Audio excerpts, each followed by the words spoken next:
Тоглоом нь шоглоон болж нэгнийхээ амиар тоглож дуусна.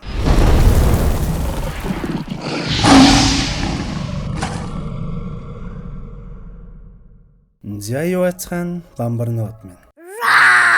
Хэсэг Таиланд киногоор амьсгалсан чинь зарим нь Солонгос киногоо санаал авах шиг байна да тий. Тэгэхээр энэ удаа бүр 2000 оны өмнөд Солонгос улсын The Record нэртэй аимшигын киног ярихад бэлэн боллоо. Бидний мэддэг маш олон мундаг жүжигчин энэ кинонд эд залуу үедээ тоглосон байгаагаас дурдвал Алдарч Жангун киноны Пак Инэ, үзэсгэлэнт Хан Чэён болон манай Шин Эри ихч маань тоглосон байгаа. Интернет дээр нэг сүртэй гүнзгий мэдээлэл байхгүй, сүрхий сүнс интергээд байхгүй ч бас л алтан үеийн слэшер киноны төлөөлөл болсон бас л нэг үзээтэй кино байгаа да. Яг тэгэхээр танилцуулга энэ зогсоогоо шууд 2000 оны The Record нэртэй кино руугаа орцгоё.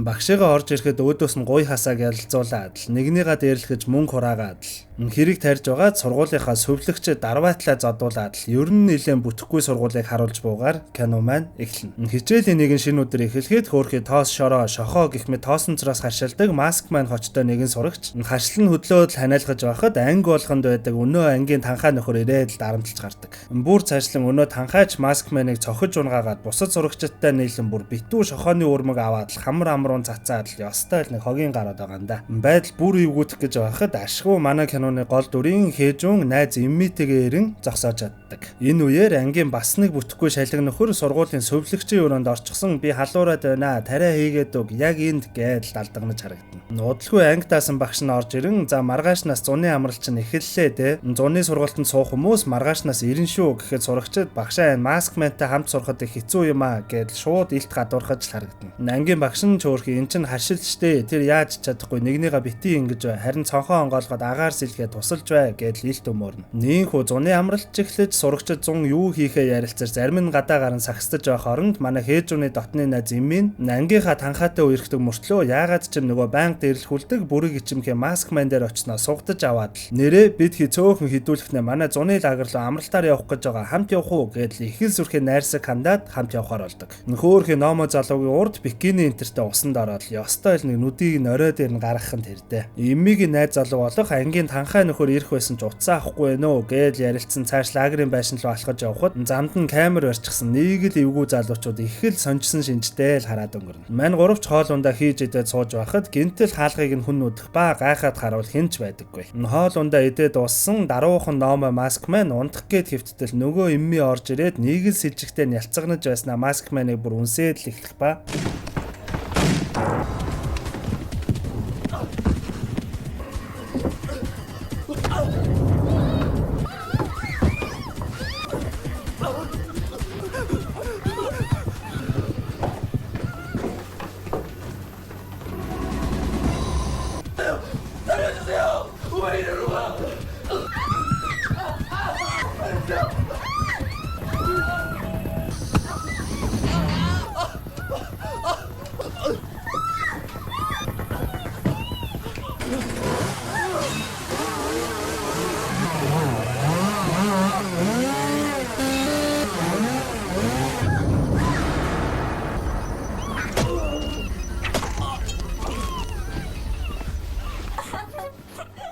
бөөнл цуснуужуулж манай Хээжүнч бүр ухаан алдахын агуур л харагдана. Энэ гурав нь бий л байна штэ гэж инээлдээд малгай маска авахд ангийнх нь өнөө дээрлэхүү танхаа сувлагч руугаа далдагнаад байдаг шалиг болон энэ далдаг нөхөрл байсан байдаг. Манай хүний найз Иммин энэ гуравтайгаа нийлээд амхандаа маскменыг пранктахдаа манай Хээжүн тэрийгээ хилээгүй юм байлаа. Ёстой янзтай боллоо шүү. Цаадах чинь бүр ухаан алдчихжээ те гэж инээлдээд байж байхад манай Хээжүн гайхаад маскмен дээр очиход нээрэл жинхнээсээ бөөн цус болоод өнгөрчихсөн байхан тэр. Нөгөө хідэн ч гайхан очиж шалгаснаа юу вэ энэ хутаг чинь тоглоом утга гэвэстэй гээд дээврийн модон зоохот тас гээд зоогдхон тэр. Өнөө танхаа руугаа чи чинь хүн алчглаа штэ гээд хоорондоо бас барьцалтаад лямжин. Юу ч гэсэн гараад ярилцъя гээд бөөн баргар царайтай нөхдүүд гарахад манай Хээжүн чөөрхий цагдаа дуудаад санаандгүй болсон гэдгээ үнэнгээ хэлье гэхэд нөгөөдүүл нь мэдээж л зөвшөөрдөггүй. Яг сургууль төгсөх энэ үедээ хэрэгт орвол бүгднгийнх нь амьдрал дуусна гэснээр нөхдүүд өнгөрсөн залууг нүх ухаж байгаа шатаагаад булахаар болно. Нүх ухаад маскменээ цогцыг хэвтүүлээд яг шатаахын өмнө манай хээжүүн нөгөө камернаас нь хуурцгийг нь гаргаж ирээд маск маань халаас нь тэгээд биднийг уучлаарай гэж хэлж харагдана. Дээгүүр нь түр шасгаад асаагуур шидэж шатаагаад бөөндөө харан зогсдол гинтэл нөгөө үгсэн гээд байсан маск маань нь ойрлж босч ирснээ гүйсээр байгаад шууд л хавцлаас үсрээд л унцдаг. Бүтэлгүй нөхдүүд ч хоорондоо за наадах чи үгсэн нь баттай. Энэ нууцаа бүгд авсандаа авч орно шүү гэж салж авцгаана. Хэд хоногийн дараа манай хэд сургууль дээрээ байж байхад маск маань их чинь сургууль дээр нь ирч гисэн дүүгээ хайж байх ба ангийн багшд нь таал ганцаараа манай дүүгийн талд үргэлж байдаг байсан шүү. Та яг л аав шиг нь ханддаг байсан. Танд маш их баярлалаа л гэх. Манай хэдийг сагсдаж байхад их чинь ирээд манай дүү сүүл та нартай зугаалганд явлаа гэж алга болчихлоо. Харсан уу гэхэд манай хэд сонсоогүй мэт шууд л анаад л явчихдаг.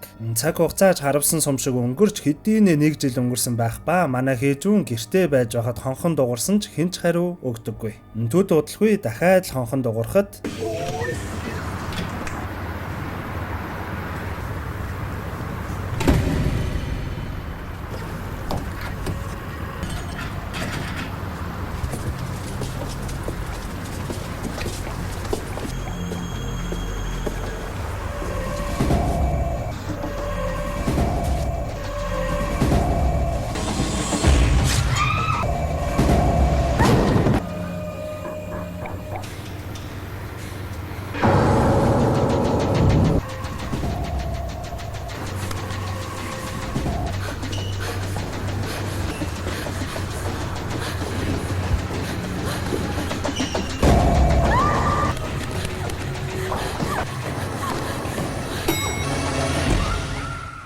Ашгүй нөгөө хэд нь манай хүний гэрлүү ирж таарад гэртээ ороход жижиг самбар дээр нэгэн вебсайтын линк бичээд цустай хутга зоогоод үлдээсэн байхan тэр. Манай хэд ч гайхан шууд тэр вебсайт руу н ортол манай хэдийн хэдийнэ шатаасан гэж бодсон пранк хийх гэж байгаад ангийнхаа хүүхдийг алсан бичлэг нь яагаад ч юм шууд гараад л ирдэг. Тэгснээ араас нь нэг эрэгтэй хүн махны зойрон дотор ямар сэтгэл хөдлөгөн бичлэг бай те. SAT шалгалт чинь удахгүй юу? Танаа нөгөө танхаа чинь алга болчихсон байгааг анзаарсан л үсттэй. Тэр найз чинь энэ үү? Эсвэл энэ юм болов уу? За юу ч гэсэн энэ тасаг шүү. Битгий мартаарай. Ингээд л махны захын 108-ын 2 гих хэсгийн хаягийг харуулдаг. Мэдээж нөгөө шалиг далдаг 2 ч октоудаа үлдээгээд шууд л яран энэ газар руу гараад лгүй. Хайсаар байгаад яг л нөгөө 108-ын 2 дээр нь очиод 2 салаад л явхаар болдог. Өнөө шалигч цааш явж байгаад махны хүлдөгч рүү ороход гинтэл бүх үлдгсэн махнууд нь хөдлөөд л эхлэх ба эргэж хараад зогтохдоо нэг хүлдүү мах мөргөөд л бөөн цусан дээр унчихна. Босоо цааш явтал ашгүй нөгөө танхаа найзыгаа олох ба өнөөх нь ёстой л хөлдөж өгөхийн агуур л юм байж байдаг. Яг энэ үеэр өнөө далдаг найз нь ч нөгөө талд явж байгаад л хэн нэгэнд баригдхан тэр. Энэ алга болсон найзыгаа хайн танхаа шалиг 2 ч утсаар нь залгахтал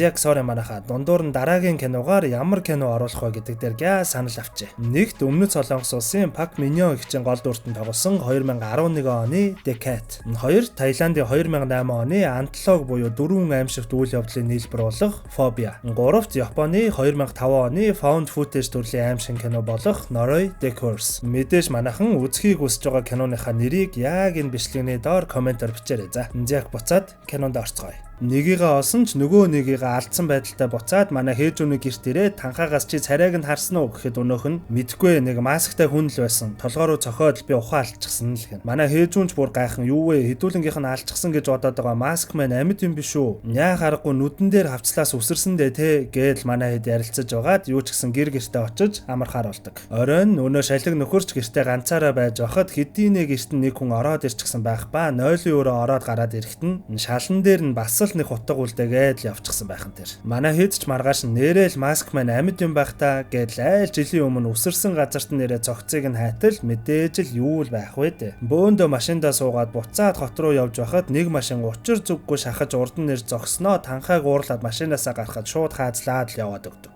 Замаараа юм идэх гээд нэг дэлгүүр дээр зогстол өнөө имми би зүгээрээ та хэд юм идчихэд ир гэдэл машиндаа үлдэхэд өнөө улаан хувцастай масктай хүн гарч ирээд иммиг шууд алах гээд айрах ба нэлээд зүгтж зогсож байж ашгууныг ам ултарч чаддаг. За юу ч гэсэн бид хэдийг дагаж мөшгөөд байгаа нь баттай боллоо гэд сургууль орж Маскманы гэрийн хаягийг олоод очиж шалгая илгэн. Сургууль дээрээ ирэхэд цөвлөгч нь "Хүүш та нар юу хийж байгаа? SAT шалгалт чинь удахгүй өстэй. Бид нар ч яг зуны сургалттай байна уу" гэд цэмбэгнээд явж байдаг. Манай хэд ч цаашаа яван анги даасан багш дээрээ очин "Багшаа, Маскманы гэрийн хаягийг бүртгэлээс хараад өгөөч тхүү. Би тэгэхэд саяхан таарсан юм аа. Тэгээд эгчт нь мэдээ хүрэх гээд худлаа хэлж байгаад гэрийнх нь хаягийг олж аваад шууд Маскманы гэр рүү хөдөлдөг. Манай хэдийг дөнгөж хөдлөхдөө зэрэгцэн сургуулийн сувлагч өрөөндөө хальт амрах гээд хэвттэл 좀 쉬려고 했더니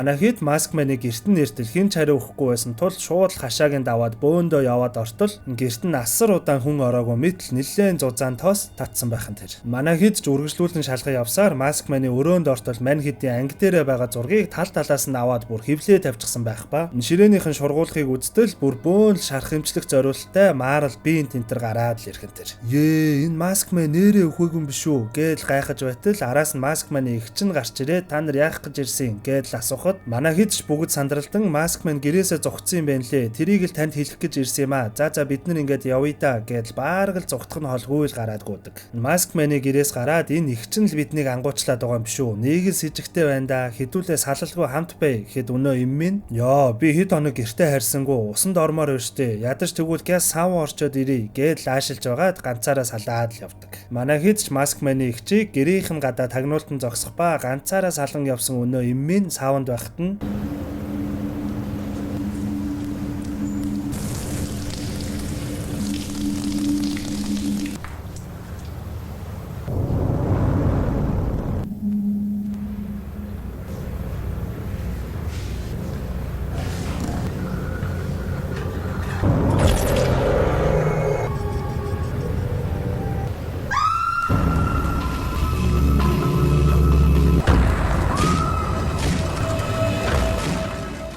үлдсэн хідэн ч энэ эмми яагаад уцаа авахгүй байгаа юм бэ гэж жаал сандралдаж байгаа. За юу ч гэсэн хээжүүнийх рүү явцгаая гэдэл явхад Маскманы эгч нь цонхороо их л эвгүй хараад л хоцорно. Үлдсэн хід маань манай хээжүүнийн дээрээ жаахан амсхингээ утсанд нь ирсэн дууд мессежүүдийг эхнээс нь сонстол бас л нөгөө эрэгтэй хоолоогоор "Зугаатай байна уу? Гэхдээ би та нарыг дахиад гонсоолох нь дээ. Танаа эмми чинь яста гайтай орилт юм байна лээ. Саавн даяар л нэг орилсон" ингээд л их л зэвүүнээр инээж гарна. Манай хээжүүнч дууд мессежийг нь дахин сонсож байгаад ард нь дуугарч байсан дууг нь сонсоод нэг төлөвлөгөө бодож олно. Энэ нь мань хэдийг ангуучлаад байгаа нөхөр мэдээж эргэн тойронд нь байгаа тул хэн нэг нь гадаа гарч машинд суугаад нөгөө хоёр нь ангуучлаад байгаа нөхөртөө уцаар ярих үед байрныхаа эргэн тойронгоор машинтайгаа явангаа сигналдаж байгаад яг хаана байгааг нь олж мэднэ л гэн. Гадагшаа гарах даалгаварт нь манай танхаа нөхөрч өөрийн саналаар гарч дөнгөж машиндаа суухтаа зэрэгцэн өнөө ангууч уцаар ярин ахин занал хилээд л эхэлнэ. Манай хээжүүнч чи шууд ирээд уулзаж чадахгүй, царайгаа харуулж чадахгүй мó арчаагүй лүүсэр гээд л үгээр идэж албаар цаг авч байх хооронд танхаа нөхөрч хотхон дотор сигналдаад л явах ба ашгүй нэг сигнал сонсогдлоо гэснээр манай танхаа ангууч нөхрийн хаана байгааг нь олж чаддаг. Гялсал машинаасаа буугаад цонхон гэрэлтэй байсан тэр байр руу гараа дээр новшоо гээд их л ууртаа ороход телевизэр дээр нөгөө пранкийн үеэр Маскманыг хутгалж буй дүрс гарч байх ба гадаа нь машин дуу гарснаар уурандаа улаарсан танхаа нөхөр шууд гүгээл гархан тэр. Машиндаа суутал өнөө ангууч нь машин дээр нь гарснаар шууд онгорхой цонхоор нь толгойд нь төмөр зоогоод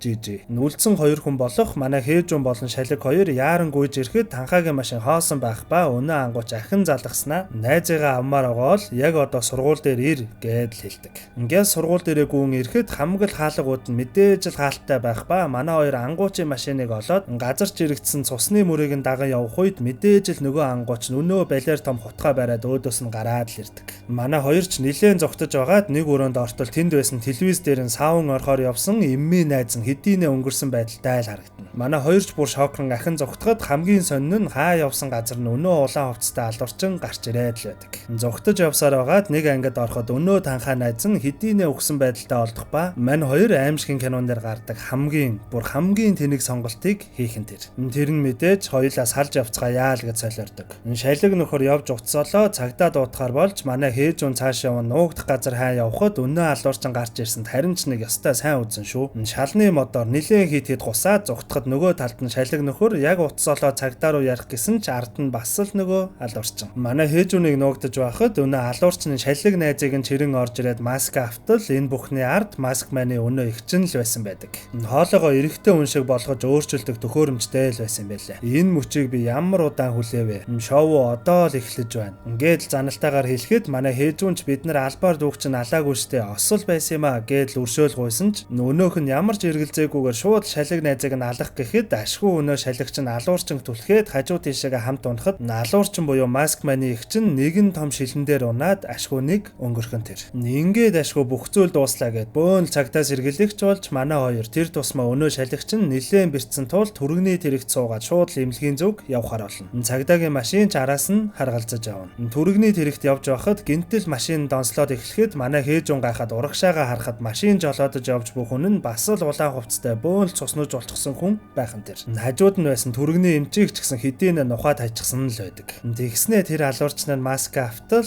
маш сайхан ааштай мань хэдийн ангийнхан багш нь л байхан тэр. Ерөнхийдөө бол манай хэдэг ангуучлаад байсан алуурчин нь нэг биш хоёр байсан л юм байлаа. Тэгснээ өнөө багш нь би бол та нарын багш, та нарын сурган хүмүүжүүлэгч. Би буруу юм хийсэн сурагч нартаа хичээл зааж байна. Сурагч нар нь буруу зүйл хийвэл энэ бол багшийнх нь хариуцлага гээл галзуу хүн шиг инээгээд л эхэлдэг. Нард нь явж байсан цагдаач гайхан урд нь орж зогсоод очиж уулзтал ангийн багш нь цагдааг хүртэл ямар ч эргэлзээгүйгээр маш олон удаа хутгалаад л алхан тэр. Багш нь бүр цаашлан машин руу орох гэтэл манай хоёр шууд л жийж унгаагаад зүгтаа цагдаагийн машинд ороод гяс асааж хөдлөөд багшийгаа мөргөх гэхэд өнөөх нь бүр зууралдаад балиар том хутгаараа машин дээр зоогоод унахгүй шаргууцалтаад л байхан тэр. Нарын цонхыг нь хагалж орж ирээд л манай хоёр руу хутгаас харуулзуулаад л байдал яг эвгүүтэх гэж байхад манай Шалиг нөхөр овоолоо тавьсан шороо мөргөж зогсноор гажиг багш нь дээгүүр нь нисэн унахтаа том арматур төмөрт нэвцүүлбүүлээд ашгүй нэг өнгөрхөн тэр. Нийхүү бүх зүйл дуусаж хэсэг хугацааны дараа манай хоёр Шалиг нөхрийн шалгалтын хариуг харахад сургуультай тэнцсэн байсанд нь их л баярлан одоо тэгээд хоёулаа үерхүүдээ айн гээл далчганаж харагд. Өнөө Шалиг нөхөрч камераасан манай Хээжүн за чи ингээд коллежийн оюутан боллоо доо гээл инээлдэж байхад